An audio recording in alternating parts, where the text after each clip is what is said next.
शिव भक्तों, श्री शिवाय नमस्तुभ्यम। एक लोटा जल सभी समस्या का हल। आज के दिन कथा में पंडित प्रदीप जी मिश्रा द्वारा आरती शिव महापुराण में बताए गए मुख्य उपाय और कथा का सार हम आपको साधारण भाषा में बताएंगे। कृपया वीडियो ध्यान से देखें व सुनें। आप पंडित जी द्वारा बताए गए उपायों का प्रयोग करके अपने जीवन के कष्टों को समाप्त करें। हरियाणा राज्य के रेवाड़ी जिले में गुरु जी पंडित प्रदीप जी मिश्रा के द्वारा आरती शिव महापुराण कथा का आज अंतिम दिन था। आज 23 मार्च 5वें दिन की कथा में गुरुजी ने नए उपायों की जानकारी दी है, जो कि इस प्रकार हैं।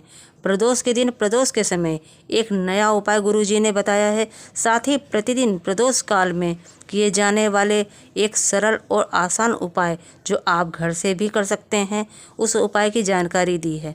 24 मार्च महादेव की होली का महा उपाय भी बताया है और सियोर के रुद्राक्ष का महत्व गुरुजी ने बताया है कि रोगों के साथ और किस चीज़ में आप उसका उपयोग कर सकते हैं। आज 23 मार्च आरती शिव महापुराण कथा के 5वें दिन की कथा में गुरुजी ने कुल 10 उपायों की जानकारी दी है। सभी की जानकारी आपको इसी वीडियो के माध्यम से प्राप्त होने वाली है। किसी कारणवश यदि आपने कथा नहीं सुन पाए हैं तो पूरी कथा का रस तत्व आपको इसी छोटे सी वीडियो से प्राप्त होने वाला है। तो बढ़ते कथा की पहली जानकारी की ओर। कथा शुरू होते ही गुरुजी ने प्रदोष के दिन प्रदोष काल में किए जाने वाले एक अचूक उपाय की जानकारी देते हुए कहा, ठेला चला रहे हो, बहुत बेकार स्थिति चल रही है, जीवन में कुछ अच्छा नहीं चल रहा हो, कर्जा बढ़ता चला जा रहा हो, तो गुरुजी ने सभी से ये उपाय करने को कहा। एक चावल का दाना प्रदोष के दिन प्रदोष काल में शंकर भगवान के शिवलिंग पर चढ़ा देना है, तो 3 से 4 प्रदोष में उसका कितना भी बड़ा हुआ कर्जा हो वो चुक जाता है। प्रदोष के दिन एक चावल का दाना चढ़ाने वाला कभी गरीब नहीं हो सकता, भिखारी नहीं हो सकता। आपको एक चावल का दाना पूर्ण लेना है। आपको ध्यान रखना है कि वह कहीं से खंडित नहीं होना चाहिए। पूरा एक साबुत चावल का दाना होना चाहिए। वो चावल का दाना आपको प्रदोष के दिन प्रदोष काल में अर्पित करना है। अब महीने में 2 प्रदोष आते हैं, एक शुक्ल पक्ष की और एक कृष्ण पक्ष की। आप इस उपाय को दोनों ही प्रदोष में कर सकते हैं। प्रदोष काल का समय क्या होता है? प्रदोष काल का समय सर्दी, गर्मी, बरसात में अलग अलग हो जाता है, लेकिन आपको ध्यान ये रखना है सूर्यास्त से 45 मिनट पहले और सूर्यास्त से 45 मिनट बाद का जो समय होता है वो प्रदोष काल कहलाता है।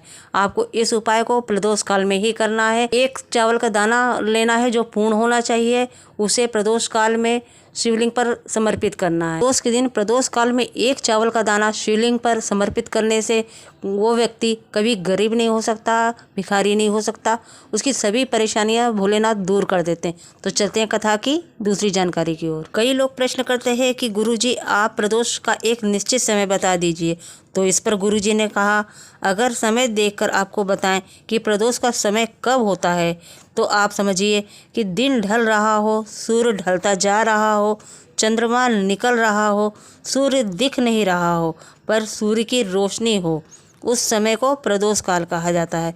गुरुजी ने ऐसा बताया है। तो चलते हैं कथा की तीसरी जानकारी की ओर। प्रदोष काल की पूजा का महत्व अगस्त्य ऋषि ने बताया है और सबसे पहले प्रदोष काल की पूजन किसने की है? आज की कथा में गुरुजी ने बताया है 12 ज्योतिर्लिंग में से एक ज्योतिर्लिंग है ओमकालेश्वर। सिंधे नामक पर्वत पर वो विराजमान है। ओमकालेश्वर ज्योतिर्लिंग है और सबसे पहले प्रदोष काल में महादेव का पूजन भास्कर देव यानी कि सूर्यदेव ने की थी।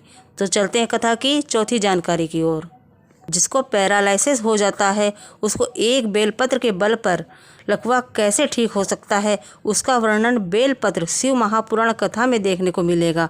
बेलपत्र महाशिव पुराण कथा 1 अप्रैल से 7 अप्रैल 2024 में रहेगी। ये 7 दिवसीय शिव महापुराण कथा है जो मनसा नीमच MP में होगी और इसका समय दोपहर 1 बजे से 4 बजे तक रहेगा। तो चलते हैं कथा की 5वीं जानकारी की ओर। ऐसा जरूरी नहीं कि सियोर का रुद्राक्ष सिर्फ बीमारी के लिए होता है कि आप कोई बीमार हैं, गंभीर बीमारी से ग्रसित हैं, तभी आपको सियोर का रुद्राक्ष लेना है।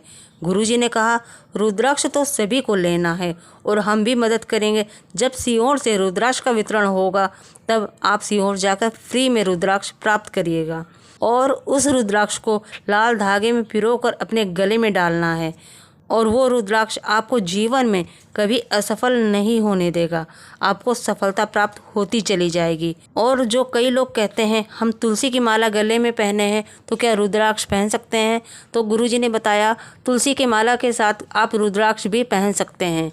स्त्री पुरुष बच्चे बूढ़े सभी को रुद्राक्ष पहनना चाहिए, ऐसा गुरुजी ने बताया। तो चलते हैं कथा की छठवीं जानकारी की ओर। आप सभी से निवेदन करना चाहेंगे, यदि आपको शंकर की कथा पर विश्वास है, एक लोटा जल पर विश्वास है, एक बेल पत्र पर भरोसा है, प्रदोष काल में लगाए गए एक दीपक पर भरोसा है, तो 6 महीने साल 2 साल में बाबा आपके इतने भंडार भर देगा कि आप भी शिव महापुराण की कथा कराएंगे और उसके जजमान बनेंगे। तो चलते हैं कथा की 7वीं जानकारी की ओर। प्रदोष के दिन प्रदोष काल में अपनी मनोकामना के लिए बिल्कुल नया उपाय करना है।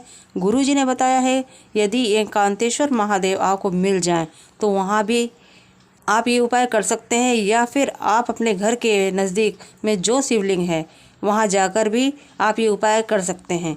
एक बेलपत्र लेना है, एक शमी पत्र और एक चावल का दाना, ये तीनों लेके माता अशोक सुंदरी को स्पर्श कराकर ये तीनों चीजें शिवलिंग पर अर्पित कर देना है। ध्यान से सुनिए, एक बेलपत्र, एक शमी पत्र और एक चावल का दाना अपने सीधे हाथ में लेना है और उसे अशोक सुंदरी पर स्पर्श कराते हुए, माता अशोक सुंदरी पर स्पर्श कराते हुए शिवलिंग पर अर्पित करना है। आपको इस तरीके से ये तीनों चीज़ें अर्पित करना। बेलपत्र और शमी पत्र को शिवलिंग पर अर्पित करते समय ध्यान रखिएगा, बेलपत्र की डंडी का मुँह जलाधारी की तरफ होना चाहिए, शमी पत्र की डंडी का भी मुँह जलाधारी की तरफ होना चाहिए और उसके ऊपर हमें चावल अर्पित करना। ध्यान रखिएगा, इस उपाय को करते समय श्री शिवाय नमस्तुभ्यम का जाप जरूर करना है आपको, और प्रदोष के दिन प्रदोष काल में ही इस उपाय को करना है। आपकी मनोकामना निश्चित ही पूरी होगी। अब चलते हैं कथा की 8वीं जानकारी की ओर।